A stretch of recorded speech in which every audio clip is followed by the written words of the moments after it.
أعوذ بالله من الشيطان الرجيم. بسم الله الرحمن الرحيم. عما يتساءلون عن النبأ العظيم الذي هم فيه مختلفون. كلا سيعلمون ثم كلا سيعلمون.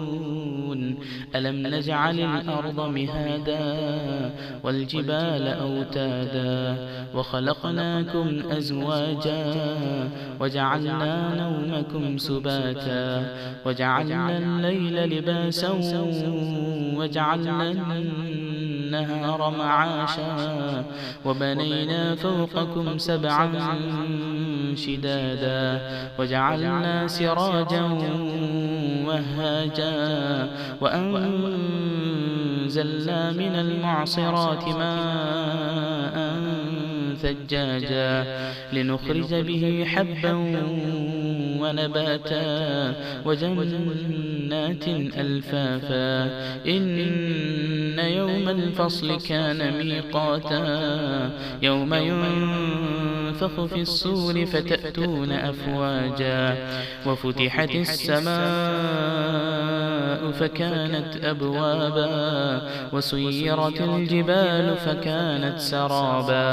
إن جهنم كانت مرصادا للطاغين مآبا لابثين فيها أحقابا لا يذوقون فيها بردا ولا شرابا إلا حميما وغساقا جزاء وفاقا. إنهم كانوا لا يرجون حسابا وكذبوا بآياتنا كذابا وكل شيء أحصيناه كتابا فذوقوا فلن نزيدكم إلا عذابا. إن للمتقين مفازا حدائق وأعنابا وكواعب أترابا وكأسا دهاقا لا يسمعون فيها لغوا ولا كذابا جزاء من ربك عطاء حسابا. رب السماوات والأرض وما بينهما الرحمن لا يملكون منه خطابا. يوم يقوم الروح والملائكة صفا لا يتكلمون إلا من أذن له الرحمن وقال صوابا. ذلك اليوم الحق فمن شاء اتخذ إلى ربه مآبا. إنا أنذرناكم عذابا قريبا يوم ينظر المرء ما قدمت يداه ويقول الكافر يا ليتني كنت ترابا. صدق الله العظيم. بسم اللہ الرحمن الرحیم. سورۃ النبأ یہ مکی صورت ہے. اس میں کل 40 آیتیں ہیں اور 2 رکوع ہیں. پارہ ام جو 30واں پارہ ہے، 30واں جز ہے، اس کی پہلی صورت ہے.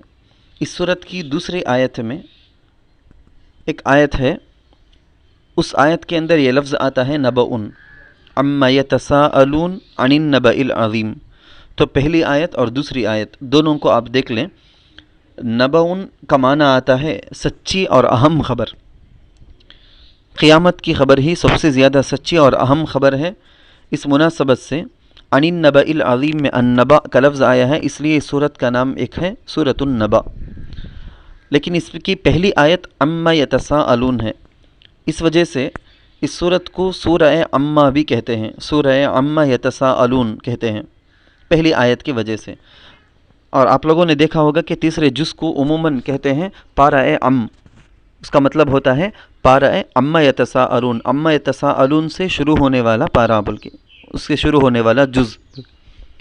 اس صورت کی مختصر تفسیر، انتہائی مختصر تفسیر یہ ہے، اس صورت کا موضوع جو ٹاپک ہے، بیس ہے، وہ ہے بعث بعد الموت، مرنے کے بعد دوبارہ پیدا ہونا، پیدا کیا جانا، زندہ ہونا۔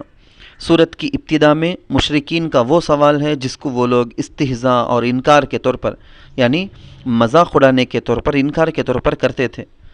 کوئی تو قیامت کا انکار کرتا تھا، کوئی اقرار کرتا تھا، کسی کو تذبذب تھا، کوئی اس کو ثابت کرتا تھا۔ مفسر قرآن حضرت علامہ مجاہد رحمۃ اللہ علیہ، انہوں نے نبأ عظیم عن النبأ العظیم سے مراد لی ہے کہ سچی خبر، بڑی خبر سے مراد قرآن کریم ہے، مگر اس صورت کے عمومی مزاج کو دیکھتے ہوئے نبأ عظیم سے مراد قیامت کا دن ہونا ہے راجح ہے۔ دوسری بات، اگلی آیتوں کے اندر قدرت الہیہ کے دلائل اور قیامت کے مناظر، جنت جہنم کا تذکرہ ہے۔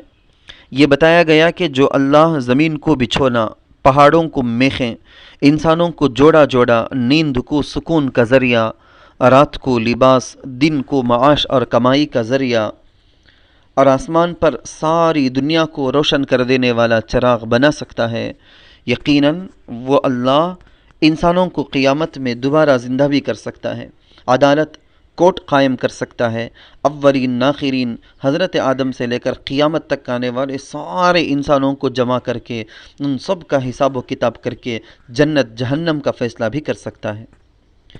تیسرے نمبر پر سورت کے اختتام میں آخر میں بتایا گیا کہ اللہ تعالیٰ نہایت رحمان اور رحیم ہونے کے باوجود قیامت میں کسی کو اللہ کے سامنے بات کرنے کی ہمت نہیں ہوگی۔ اعمال نامہ ہر شخص کا سنایا جائے گا، ہر شخص کے اعمال نامے اس کے سامنے ہوں گے، پھر قطعی یقینی فیصلہ سنا دیا جائے گا۔ تب کافر یہ تمنا کرے گا، فیقول الکافر یا لیتنی کنت ترابا، اے کاش میں مٹی ہوتا۔ مفسرین نے اس کے 3 مطلب بیان کیے ہیں۔ نمبر 1، اس کا مطلب یہ ہے کہ کاش کہ میں پیدا ہی نہ ہوتا۔ نمبر 2، یا اس کا مطلب یہ ہے کہ کاش کہ میں مٹی کی طرح مسکینی اور عاجزی اس کو اختیار کرتا۔ نمبر 3، یا اس کا یہ مطلب ہے کہ اے کاش کہ میں انسان نہ ہو کر ایک حیوان اور جانور ہوتا تو آج مجھے بھی قیامت میں دوبارہ زندہ کرنے کے بعد، فیصلے ہو جانے کے بعد واپس مٹی بنا دیا جاتا، اس طرح میں دوزخ کے عذاب سے بچ گیا ہوتا۔ اللہ تعالی اعلم۔ لبیک اللہم لبیک، لبیک لا شریک لک لبیک، ان الحمد والنعمت لک والملک لا شریک لک، لبیک اللہ